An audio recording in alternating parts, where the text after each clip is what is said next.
Hey, what's going on, everybody? I'd like to thank you all for tuning in to the show. As always, I got my crew with me, Darnell and Tyler. I'm Trey, and we're coming your way with the 109th edition of the Don't Kill the Messengers podcast. First thing we're about to touch into for this week, because obviously we got to talk about these NBA playoffs, so it's a must that we talk about Cleveland versus Boston right now. Guys, just what are your thoughts on this series? I mean, it's back and forth. It's not a series yet, as the saying goes, because the home team hasn't lost. Yeah. So everybody's holding serve, and basically all eyes are on who wins out, this young team that's productive and feisty, or does LeBron carry all the spare parts with him to the finals again?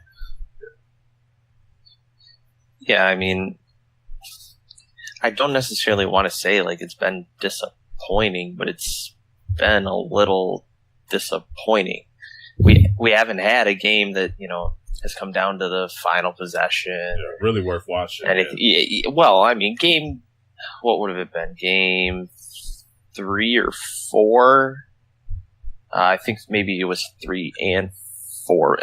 Anyway, we're like decided by roughly 10 points. But like we haven't seen one actually come down to the wire yet. The games haven't exactly been close, but for an Eastern Conference Finals, we'd like a little more competitiveness, I guess. But I think we're seeing right now like the definition of a team playing the definition of a star, and I think that's what we're getting here in the Eastern Finals. Yeah, it's just this has been very interesting, man. Just some people don't believe in home court, others do, but home court has definitely been playing a factor in this game, man. Teams to get a good lead at home and just be very productive out there when they're at home, and then they could be sluggish and stuff when they're away. So just seeing how these home court, whichever team plays at home, just how comfortable they look and everything out there on the court, man. It's definitely just interesting to see how that crowd, just them being home, just backs them up and everything when they go out there and play. Just speaking of LeBron, guys, we kind of talked about this on Twitter a little bit, but how do you guys just feel about, still people comparing LeBron to MJ? It's just something that's going to happen. He's the greatest player of this era, and pretty much you have to be crazy if you don't think he's the closest thing to Mike, as far as not in the style of play, but as far as just the level of dominance over the league and how clearly he is the best player right now. So the comparisons are going to come with that. Mm-hmm. I'm not mad at anybody that thinks LeBron is their number one. I think that's mostly going to be people probably 5 to 10 years younger than me. But it's just basically everybody's clutching to the player that's mainly from their era. Mm-hmm. I feel glad that I got to watch both of them at their peak, but it just is what it is. When you have a sport like this where you have numbers and things you can compare, both of them have played in television eras where lots of people could see them at their peaks and what they were doing, so those comparisons are going to be there. Yeah. Mm-hmm. Yeah, I'm going to hold firm to an opinion I guess I've held for probably roughly a year. The idea that I think, trying to say, one is clearly better than the other, in my opinion, is just wasting your time, and it's honestly cheating yourself. I firmly believe, like, hey, just realize both are great, and both are, guys who legitimately shaped the NBA for the time that they played. And I think if you're going to sit here and be like, oh, MJ, he played in a time like this, like LeBron's nowhere close, like you're fooling yourself. And I think we just need to realize, kind of like Darnell said, they're both the best for their time. And I think we just have to accept the fact that, hey, LeBron is great. Michael Jordan is great. If you want to call one better than the other, that's fine. But if you're saying, one is leaps and bounds over the other, then I'll start to have a problem with it. But just call them both great and just let it be. Yeah. This is kind of like goes back to what I was telling Darnell on Twitter. Not saying that LeBron is better than Jordan, not saying that MJ is better than LeBron, but just me. I've been looking at games, and I've never seen anybody just carry a team like LeBron has been doing, man. Whether going into the playoffs, whether you're in the finals, and he just doesn't have guys on his team showing up, and he hasn't carried them to see if he can win a championship or not. The guy's just determined, and he's always just been able to just level up to get the job done when needed. So, that's just me. Darnell, you brought up a good point too. The conference that he plays in is pretty weak, especially compared to when Jordan played, in the 90s and whatnot. So it's, like I said, people are going to have their arguments. I respect both of the guys. Both of them did a lot for the game. It's always good to hear the arguments and stuff, the barbershop talk, as some people say. But, just enjoy it while it lasts. We may not never ever see another MJ again. We may not never ever see another LeBron again. So just, enjoy it, because those guys come very few. So you just got to enjoy it. For all we know, Trey, our kids will say that, LaMelo Ball's the best ever. Maybe, man, maybe. I'm slapping both of your children if they say. Yeah, I'll slap them twice. Man, that was a good one, Yeah, but just real fast to close it out, I feel like it just shows that, like, we're blinded by what we see, and it's tough to think that anything, is close to, what we witness. And like, I get it. I don't understand, early to mid 90s Jordan. Like, that's just something I don't know. And my kids are not going to know LeBron James. Yeah. They're not. They'll probably never have seen him play. Yeah. And so whoever comes along for them, they got to be the greatest of all time. And it's like, well, LeBron is our Jordan. Yeah. He's the one we tell our kids about. And they're going to have someone that they tell their kids about. So it's purely era related, generational based. And that's fine. Yeah. Just going back to, what you were saying about, growing up and stuff, Ty, I remember, checking out the Bulls games when I was younger and stuff like that, but I was like nowhere near, interested in basketball like I am now. I was focused on Rugrats, Hey Arnold, and that stuff at that age, man. So, I was like, I always remember just being younger, instead of mostly like not paying attention to, Jordan, anything like that. I would definitely watch him play, but I would be more fascinated by, what color hair Dennis Rodman was going to have, for the games and stuff like that. So just being a kid, yeah. But, like I said, man, you just got to, enjoy these guys while they last, man. So just got to enjoy it. But all right, guys, up next, before we break, our thoughts down for this Houston versus Golden State game, I asked Darnell this question a couple days ago, but Ty, you can chime in on this as well. Houston versus Golden State, is this basically the NBA Finals for us? Do you think these are the two best teams right now? This Western Conference Finals game is basically the NBA Finals, or do you not want to cut Boston or Cleveland out or anything like that? Just how do you feel about this game? Yeah, I personally would have to say I think the Western Conference is going to decide it. better teams, better stars.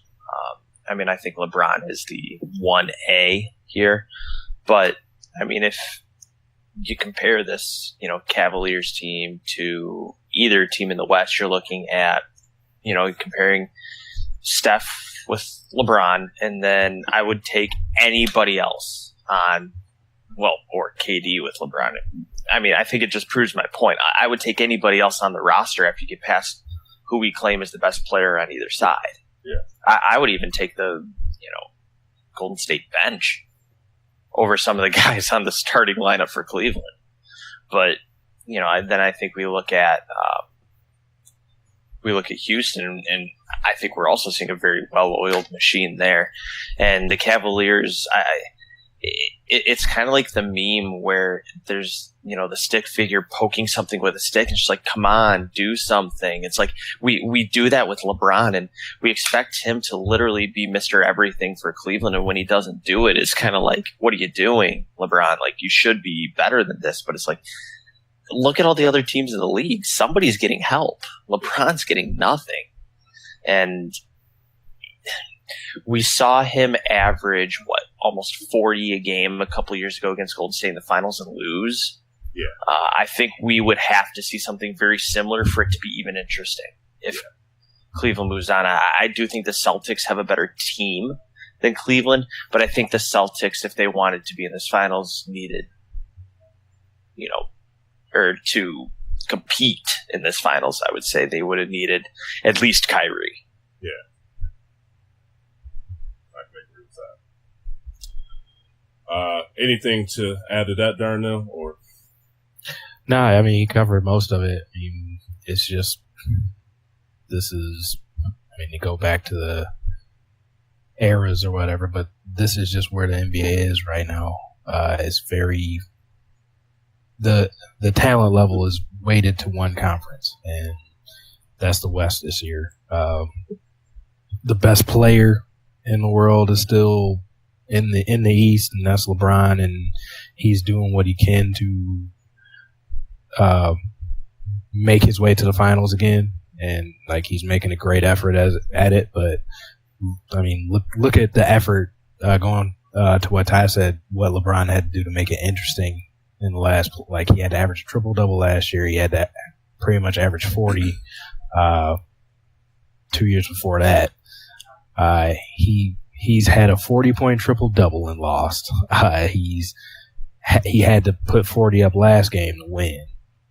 Look at the numbers he's putting up against a Boston team that, I guess, that's short of their two quote stars. We don't know how much better or worse they'll be next year with Hayward and Kyrie playing, but just saying, this is a team that on paper is missing two very talented players, and look at what LeBron still has to do to win by 5 or 10 points. Yeah. Hey, it's going to be all good, though. As you said, man, you think he's going to be heading to Philly, so we'll see. If he's smart. Yeah. But, all right, guys, just Houston and Golden State. Just thoughts on this series just overall. It's fun. It seems like each team is stepping up and putting it on the other to top that performance, and they're doing so. This last game, it looked like Golden State was going to run away with it after the third quarter, but Houston came back with a vengeance in the fourth and won it. And we're seeing Harden actually try to play defense. He has when they play defense, man, they're pretty solid, man. That's they got pretty solid D when they actually decide to play it. I've been impressed by that. Just hopefully they can just keep it consistent, just continue that effort. And it's crazy to see it coming from Harden one and from a D'Antoni coach team. So this is really weird to see them doing that because after that third quarter explosion, I was like, well, they're not going to be able to lock up to stop them, so this game's over. But they did. They locked up.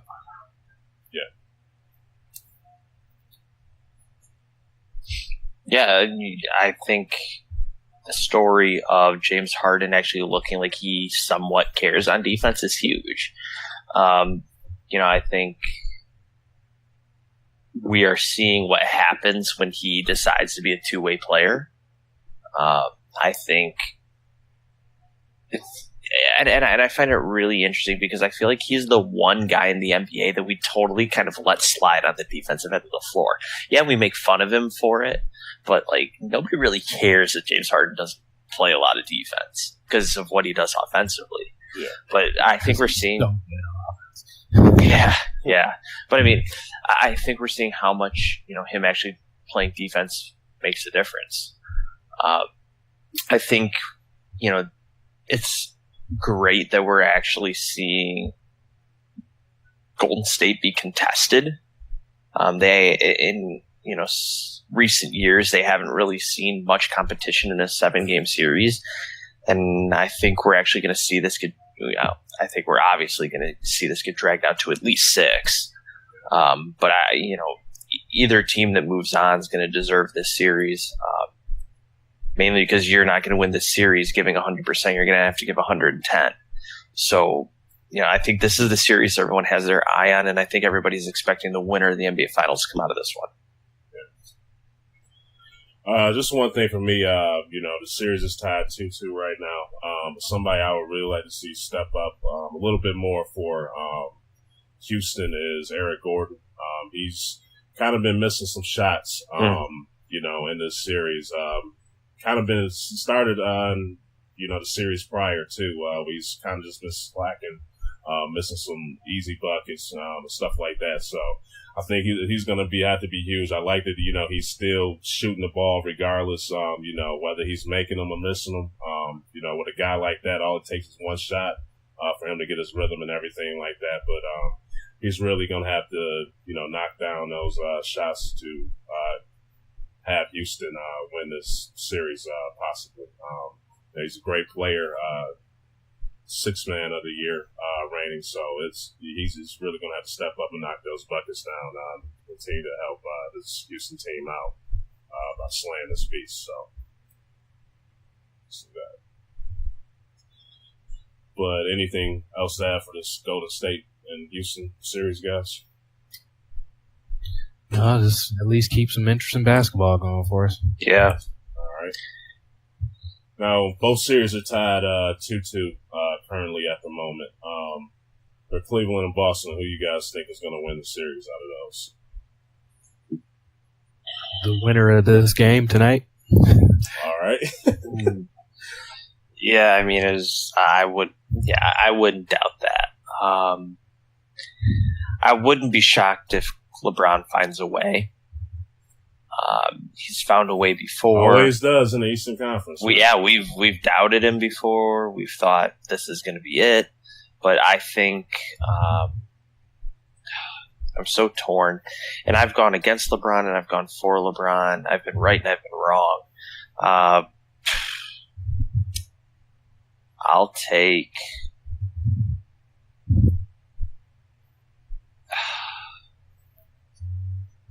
Give me LeBron.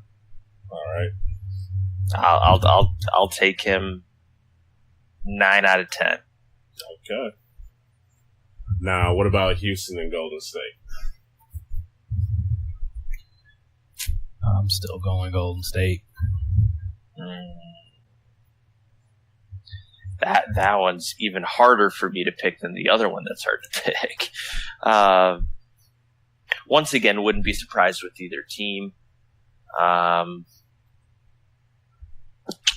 I've really liked Houston all year, but yeah, I think Golden State knows how to close it out. All right, so you're rolling with Golden State? Yep. All right. I'm still sticking with my two that I picked, prior to the series. I think Boston's going to beat Cleveland. I think Houston's going to beat Golden State. So we'll just have to see. All right, guys. Anything left to add for these conference finals before we move on? Mm-hmm. All right. Just to give your thoughts on the NBA All-Rookie first team. Just thoughts on these guys making it. Got Kyle Kuzma, Lauri Markkanen, Donovan Mitchell, Ben Simmons, and Jason Tatum. Just thoughts on that. I think they pretty much knocked it out of the park. I think of course, you can always pick one or two that might be left out. Maybe somebody wanted Dennis Smith Jr. in there or something like that. But I think they picked the right five. I have no big issues with this grouping. Yeah, I mean, believe it or not, I actually think this is one of the better, rookie teams that we've gotten in the last 10 years. Big names, good players, exciting players. I don't feel like there was really any stretches for anybody on this team. I would take this team as a starting five in the NBA right now. But yeah, I think it's a really good team. Good selections. All right. And well, real quick, Todd's been waiting to say this. What? Yeah, you'll remember once I bring it up, Todd. So shut up. But he's been waiting to say this once we all were together on the show. Not rookie team, but when it comes to rookie of the year, Darnell. Yeah. Do you think a guy like Ben Simmons, who has the experience but didn't play his first year because of injuries, do you think guys like him, you can him and a Blake Griffin, do you think those guys should still be eligible for, you can argue this rookie, all NBA rookie and rookie of the year voting, since they're rookies, but they were, injured and missed their actual first season of play. Do you think those guys like Ben Simmons should be eligible for this, or?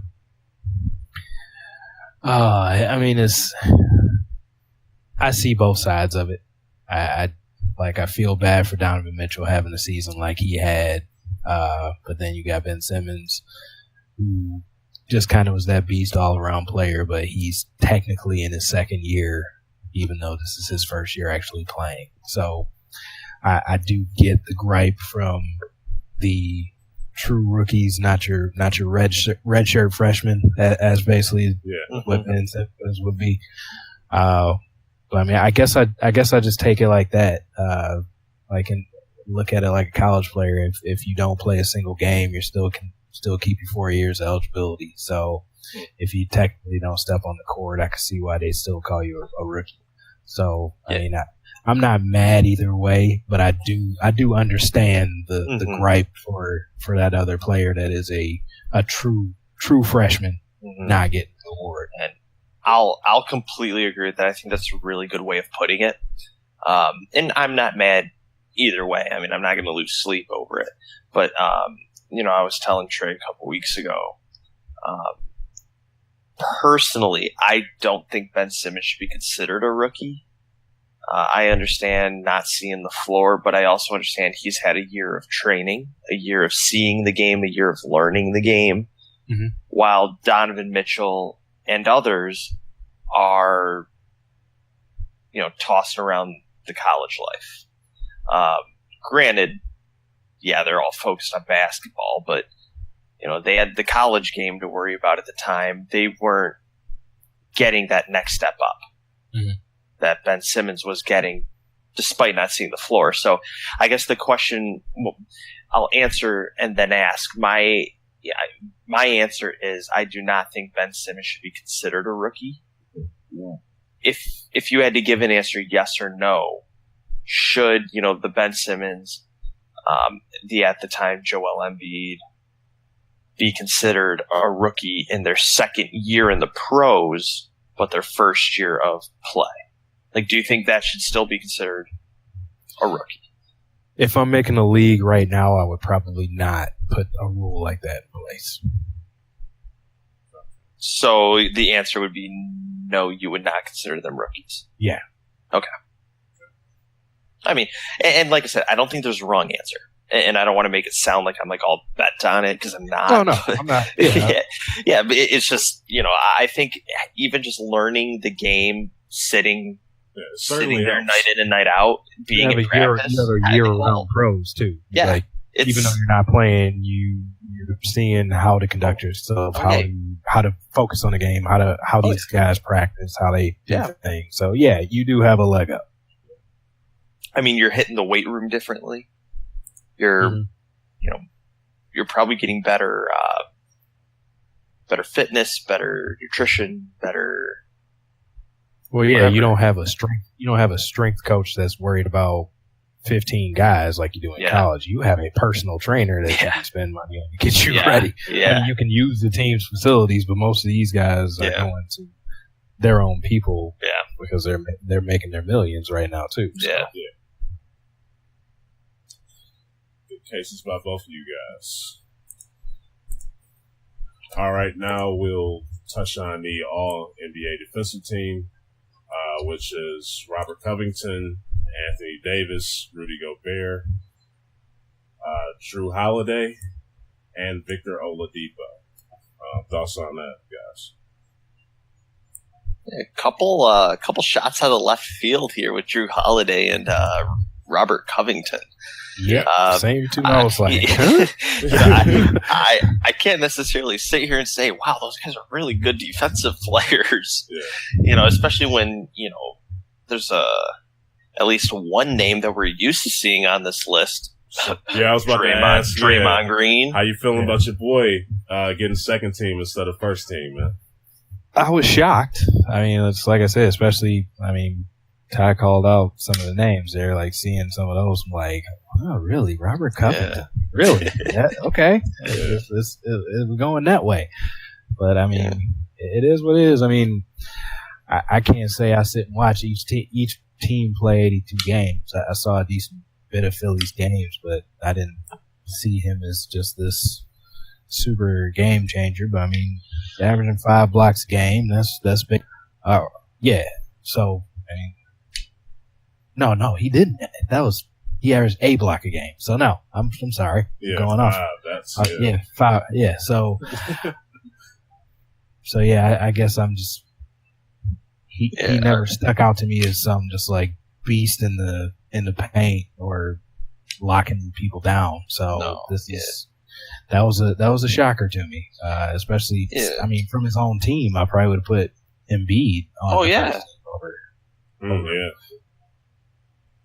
Yeah, now I'm on the NBA's website. It does say that the 76ers defensive rating as a team was 8.4 points per 8.4 points per 100 possessions lower when Covington was on the floor.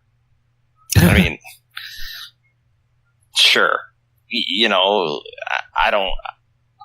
I honestly don't know. Like, granted, we don't see the Sixers play night in and night out, and we don't see, him.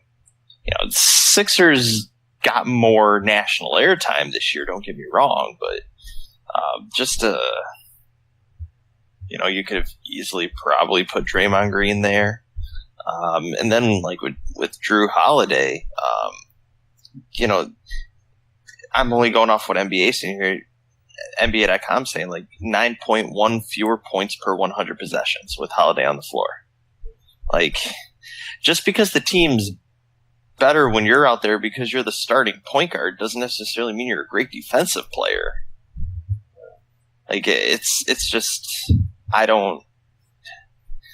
think the defensive team is probably the hardest one to judge. Because I think good defense is so relative. Are you contesting shots? Are you contesting shots that are going in? Are you actually causing a guy to score less points per game? Like, I feel like that good defense is just so relative. And in a league that doesn't necessarily pride itself on its defensive players, just, I don't know, like it almost seems like a participation award more than anything else. Yeah. Now defensive player of the year, I get it. All defensive team, I mean, let's put it this way: it doesn't excite anybody. Nobody, at least in my opinion, nobody, when talking about best players of all time, I don't hear the stat of, oh, he made 10 all defensive teams. I mean, that's just not like a big arguing point. Yeah. Now, let me ask you this. You can chime in on this too, Ty. But since Draymond's Darnell's guy, how much do you think, would you say, Kevin Durant has kind of hurt Draymond Green's kind of star appeal, I would say, when going to the team? Because I was even listening to, I think it was Reggie Miller last game that they played. It was either the game 3 or game 4, but he was talking about how Golden State has 3 stars. He was talking about Kevin Durant, Steph Curry, and Clay being on the court. But, Draymond, he's a guy out there. He's going to play great defense. He can get you 10 boards, 10 assists, 10 points in a game. That's not easy to do. So how much do you think with Kevin Durant coming to that team, he's kind of like Draymond Green's kind of star appeal is kind of diminished a little bit going to Golden State? Yeah. Or he's not just getting mentioned like how he should. Yeah. Well, I mean, I remember when KD went to Golden State, and I said Draymond's going to be hurt the most. Yeah. Because Draymond kind of was that 3-4 hybrid that's now solely the 4. But, I mean, granted, he's seeing less touches, at least offensively. He's not, he's the 4th option on offense now, as to where he used to be pretty much the 3rd or a 2B. But, he doesn't. When you bring in another star like that, there just has to be more to go around. I think it actually speaks a lot for the selflessness of Draymond Green as a basketball player. And I think that goes a lot longer of a way than him averaging a triple-double or him getting triple-doubles. I think anybody would agree. I would definitely say he's one of the more selfless guys, because you look at some of these teams, OKC or whoever it may be, and you just hear guys going, oh, I'm frustrated with, how the coaches treat me, or I'm frustrated that I'm not getting enough touches. It's like, we haven't heard him say it. He knows his role. And I think that's huge. And I think that actually says more for Draymond Green as a basketball player than being first team all defense, than being first team all NBA, than getting triple doubles. Like, it's just very selfless. It's a very team focused mentality. And I actually think it's awesome.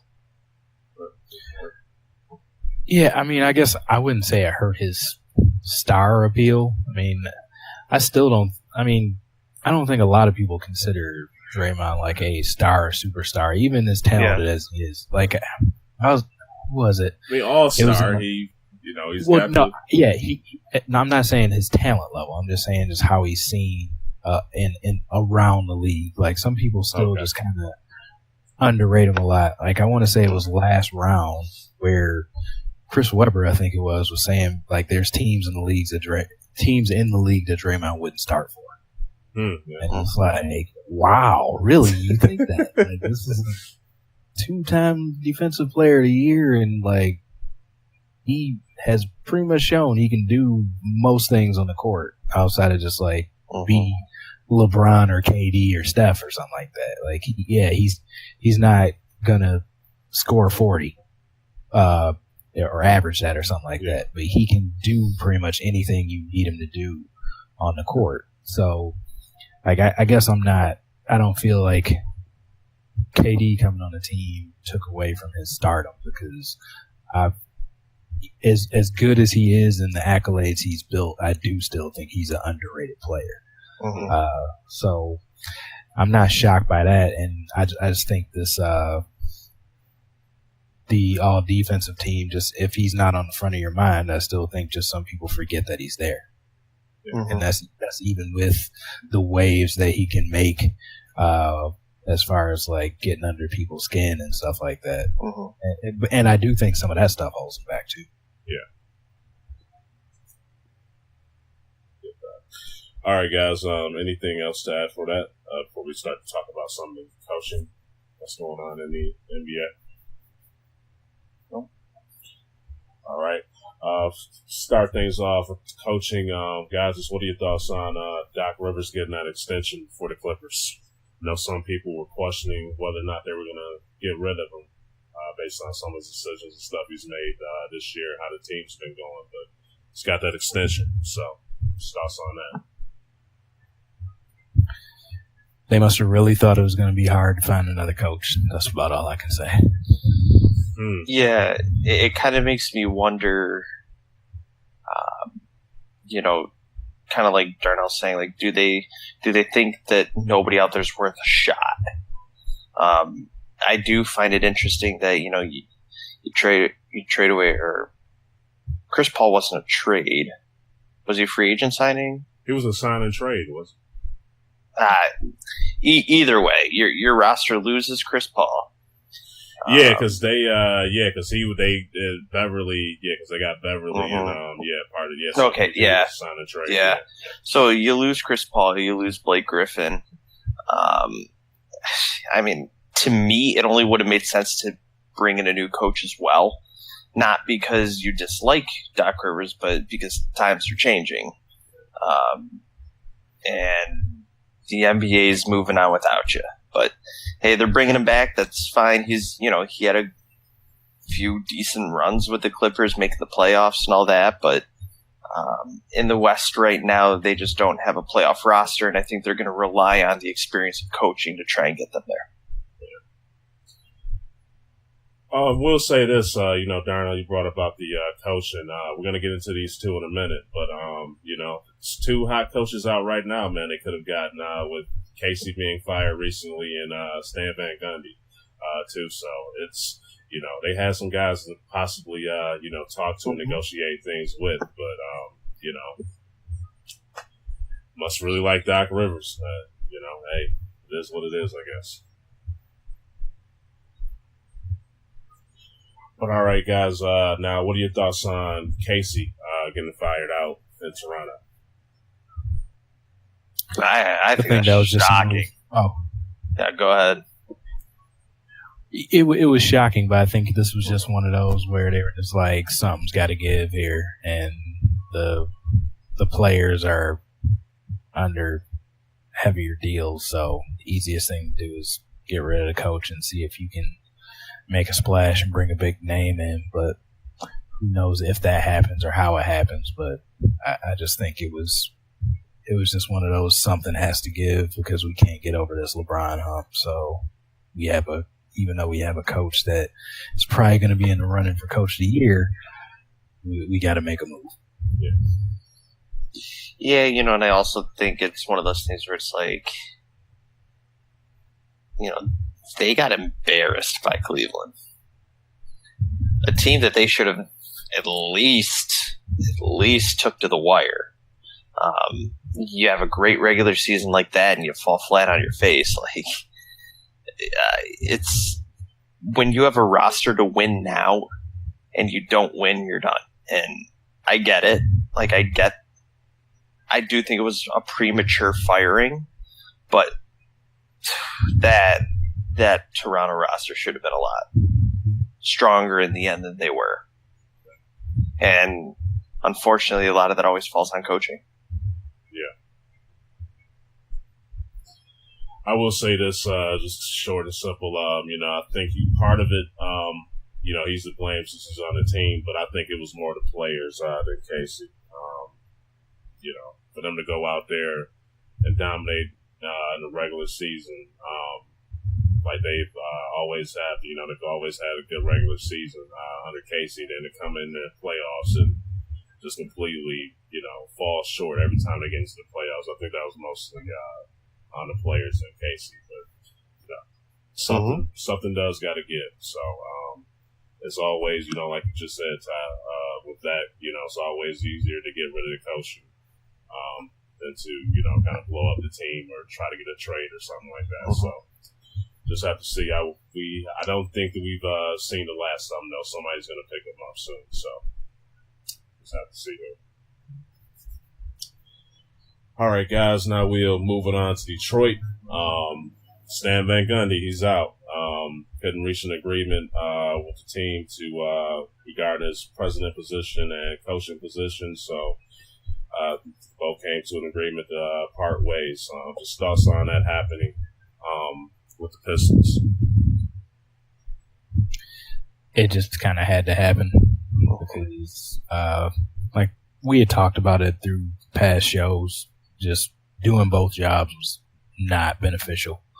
And I think it was stretching SVG too far. He probably wanted to keep both, and they couldn't figure out a way to make that happen. So it was either you pick one or you get nothing, and he got nothing. So I think it was just the way it had to go. Yeah, I definitely agree there. This team traded for Blake Griffin with roughly 20-something games left in the regular season, about 3 games out of the 8th spot, and they actually lost ground. Once again, it's easy to blame the coaching, easy to point the finger there, but I think we also look at who the Pistons have even drafted since SVG has held the position, and just nothing impressive. Granted, some of the players haven't exactly had time to play out yet, but when you see where the team is passed on, I think the biggie right now being, Luke Kennard, the pick right before Donovan Mitchell. Yeah, and that's your boy Luke. Yeah, dude, it's tough to swallow, but what are you gonna do? And what did the Pistons do? It looks like they parted ways with the GM coach. So I'm not exactly mad about it. It was an experiment that didn't work out. Had a lot of hope for it, and it just kind of kept dwindling by the season. So now they're on the search again.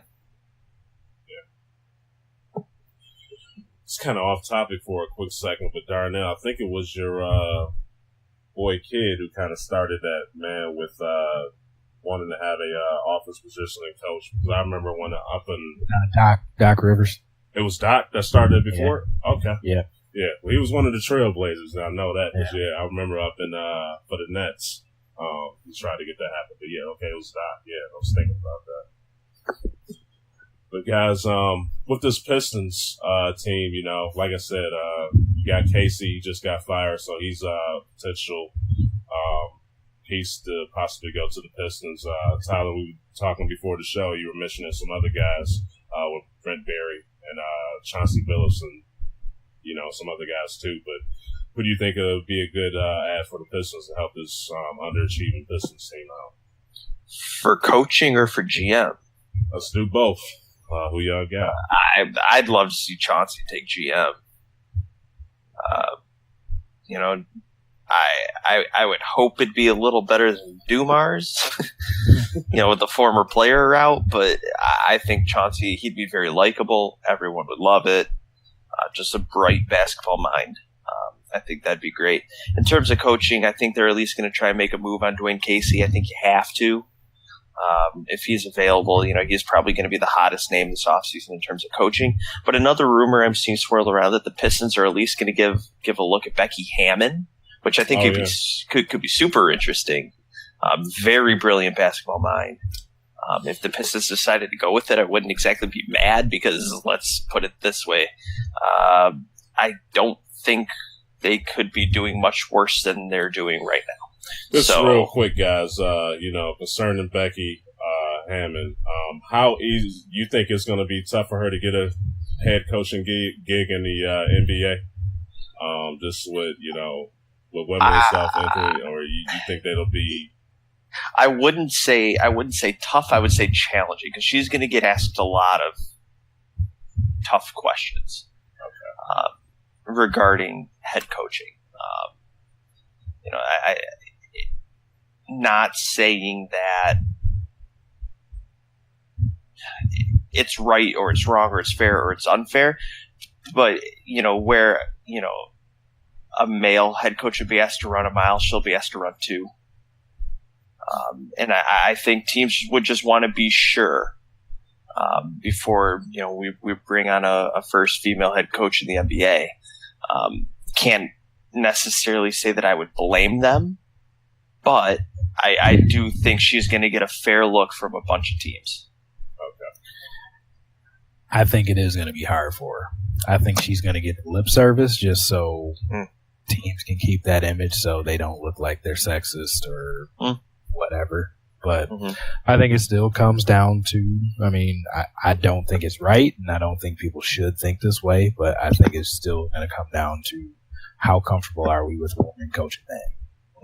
Yeah. And I think that's going to be what it comes down to, and is there going to be a team president or owner or whatever that's going to put that rubber stamp and say we're good with this, and you have to bring them into the right environment where you have a bunch of players that are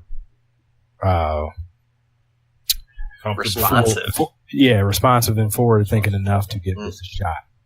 Just because she may not be able to jump as high as you can or wasn't able to shoot from as far as you can doesn't mean she doesn't know basketball. And that's how some of these people have to look at it, because, Becky Hammond was a great player in her own right. She's got gold medals. She did her thing in the WNBA, and the Spurs players love her. Yeah. As shown by the letter that Powell wrote. Yeah. But with some players, that still may not be enough. I know this isn't football, but, this is still a male-driven sport where there's still going to be some of that type of thought process to it. So I do think it still might be a little challenging for her. I'm rooting for her. I hope she does kind of break that glass ceiling and get a job somewhere. Because I've always liked her as a player, even, and I'd like to see her get a shot just to see what she can do. Yeah. But all right, kind of went off topic with that, but yeah, back to the Pistons. Did you have any other people to add, Ty? We go to Darnell. No, but just real fast, I guess, in response to Darnell, I do agree with you there. I think a lot of teams will give her the quote unquote shot to have the image. But I do think someone will eventually give her the shot. But yeah, those would be my two names for the Pistons, mainly because I think they're going to want to try and do something different, especially if they don't land, one of the bigger names out there. And I, like I said, I think Dwayne Casey has to be your 1A. The guy just led team to a number 1 seed in the East. And he got the axe, so he's got to be your 1A. Yeah, I think those are two good picks. I would like to see Chauncey get that front office job too. I think that'd be my number one for them. Coaching though, I think I'd like to see 2 former point guards working in both of those positions. I'd like to see him talk to Mark Jackson. Yeah, I was about to ask that, man. Do you guys, because you guys see Mark coaching again, or do you think he's going to be content with the announcer? No, I think if the right coaching position came up for him, and I do think that the Pistons could be that. It's going to be some work. Like, they don't even have a draft pick this year. I think they have don't they have a second round? They have a second round. Oh, second round. With the NBA, the second round, that's basically like throwing a dart at a dartboard and hoping something happens. But I think he's a type that can at least get a group of kids together to play strong defense and play. It might not be fun basketball to watch that he has going on offense, but I think he could get some kids together and get them disciplined to at least play up. And I think that's kind of what they need right now while they're about to start a rebuild. They got some pieces though, man. I think this Pistons team. What pieces do they have, Trey? What pieces? Drummond. Outside of that's one Reggie piece. Jackson was having a good season before he got hurt. They were winning pretty good before Reggie Jackson got hurt. Blake Griffin. Blake is there's I think that was a bad. I don't think now. Blake Griffin should have. I disagree with the move for Blake Griffin to go to the Pistons. I didn't like it, but if you can get, considering, it's going to be hard considering, just small ball right now. But if they somehow were to make it that Blake and Drummond could coexist on the court together and could play just some big basketball and get some points, that could go well. But like I said, they were winning with Reggie Jackson prior to him getting injured and stuff like that. I'm not, I'm not saying this is a championship team, but they should have had I think they should have had a better season this year than what they've done. Well, they have been hanging around the A spot basically through SVG's tenure. Yeah. And I guess once you're used to being there, I'm not considering that winning just because they were still at around that same level. That I wanted to see improvement. So I get what you're saying, Trey, but as far as the pieces they don't have pieces that are going to make a run to get you to the top half of the playoffs right now. So I guess I'm used to them sneaking into the playoffs and losing into the first round. I'm done with that. I would rather see them suck and get a good lottery pick and try to start rebuilding or blow the whole thing up. But because of some of these moves, like especially that Blake Griffin deal, they're saddled. They don't. I wasn't really a fan of that deal. Yeah, and I like Blake as a player. I'm not saying he's terrible or something like that. I don't think he's a fit with this team. Yeah, but as far as the pieces that they don't have pieces they can move to set themselves up for the future right now. Like, what I was saying, I think they had pieces to make it to the playoffs. I'm not saying, go challenge LeBron in the finals or anything like that. Like, I thought before the season started, they could at least got like a 6th, 7th, or 8th seed spot. Yeah. So, you want to ask something to that, Ty? Or?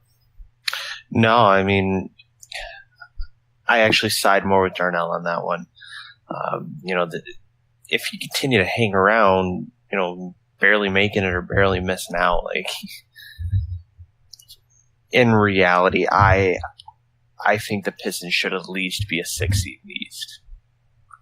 That's what I think they have. But one, they have to stay healthy. They haven't done that. And two, they just need more consistency. They just need to do better. And I think it's just as simple as that. Guys, anything else to add for the NBA before we go to the NFL to close this out? No. Nope. Okay. Just had news today that the NFL is going to be having a new rule where you won't be able to kneel. If you want to stay in the locker room during the national anthem, you can do that. But players who are on the field, they will have to stand for the national anthem. Guys, what are your thoughts on this rule? And whatnot. I will nutshell it because I don't want to get too much on a soapbox on this one. But the NFL, this is a very conservative league, so I'm not surprised by this. They probably think they made some kind of a compromise to allow the players to go to stay in the locker room, so they can still show it. But basically, all this still does is say, we're not going to show your protest on TV. We're not going to give you a platform, which that's their right to do. So I'm not saying like they're wrong for doing this. I do find it a little bit spineless because basically they're shutting their players down, and this is why I do think probably in the next 5 or 10 years, due to a combination of them not being very progressive and the injury concerns, that probably the NBA will kind of fly by them after a while. But they basically just kind of tried to save their ratings, and that's what this is for. Because, and I don't know if they really did enough digging to see if the drop in their ratings is totally because people that are against players kneeling, or is it people that might be against some of the ownership's reaction to these players kneeling. So I just think they made a rule based on what their guts are, not really looking into things to see if there's actual data backing this up, outside of polling to see if people watch more or less football, but not actually why. Yeah, real quick, I'll let you get to your thoughts too, Ty, but you just brought up an interesting point with people decide not to watch the NFL because of whether the players kneeling or the owners. With this rule that they just in place, do you think more people will turn from the NFL too, or? I mean, I definitely think there's a good chance that more their minority fans may kind of tune out, because we do still have, like, Kaepernick still doesn't have a job, and we have the whole Eric Reed situation now where he's basically joining in on something because he got point blank asked in interviews for teams, was he going to change his stance on it? So it's kind of getting clear that they are actually blackballing players based on this. Yeah. So, I do think this could give some of their minority fans a reason to not watch. And this is still a league that there's a lot of black players that are in this league. I mean, that's generating a lot of money for them. It may not be the quarterbacks, but I mean, receivers, running backs, defensive players. A lot of those are minorities, so they're taking a chance here. I do believe. Mm-hmm. Yeah. Yeah, I'm a firm believer in you either give people the free speech, the freedom to protest, or you don't, and that's on both sides of the fence. I've told you guys before, I'm going to allow other people to speak, or in this case, not speak, for my right to speak or not speak. And I don't have to agree with you. I don't have to like what you're doing. Just, I'm going to give you the right because I want the right as well.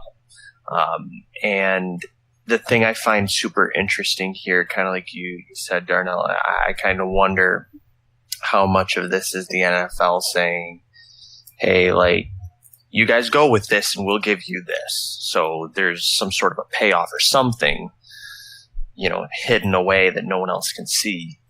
But I find the whole thing just very interesting because I feel like the split is pretty 50-50. I don't think this is why the NFL is losing ratings. But also in the same hand, you kind of brought up, you think the NBA is going to pass them. And correct me if I'm wrong, but isn't it actually a rule in the NBA that you have to stand for the national anthem? It is. Yeah. But the NBA does more to promote people's platforms and allows players to speak. Correct. I was going to say, but the thing I find very interesting about it all is, yes, the NBA does allow for more speech. But I also find it super interesting that, people look at the NFL and say, hey, they're not letting us protest in the way we choose to. But yet we see the NBA and it's like, hey, they found other ways. Like, there are more ways to do it. Like, don't think this is the only thing you got. And I think it's going to, now, granted, I said it from the start, Kaepernick taking a knee, that was a creative approach he took, and now that's been kicked to the curb. So what's going to be next? It kind of scares me in a lot of ways because I don't want to see it get blown out of proportion. The players have to go to, for lack of a better term, extremes just to feel like they're being heard. Like, I don't know that that's right either.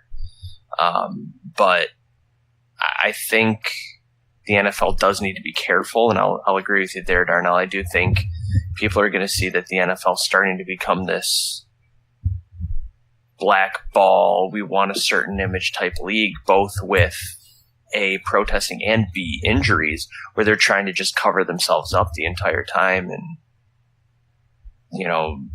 I think people are going to see right through the smoke screen. Well, yeah, and I mean, I feel the NFL could learn from the NBA because the NBA did go through some of this. They tried to go hard that way of being super image conscious after the Malice at the Palace, things like that, where they started trying to force some of these dress codes and you have to look a certain way and do certain things to these players, and it's like, it doesn't really look that great. And ratings for the NBA dropped for a while up until they started loosening things up. The former commissioner started loosening up, and now Adam Silver seems to be a lot more player friendly, and that started bringing people back. Also, the certain players help with that too. I mean, I would say LeBron and that Heat team and other teams brought viewership back. But I do think some of the freedom that the NBA started making people feel more comfortable with the league again. And with the NFL doing this, and as far as watching themselves with what's going on with this rule, especially after some interviews have happened, because they put language in there like, we want to show total respect for the anthem. And when they've been asked that, like, I think it was Stephen Jones, Jerry Jones' son, says something like, as long as it's not looking like a protest. It's like, what does that mean? Yeah.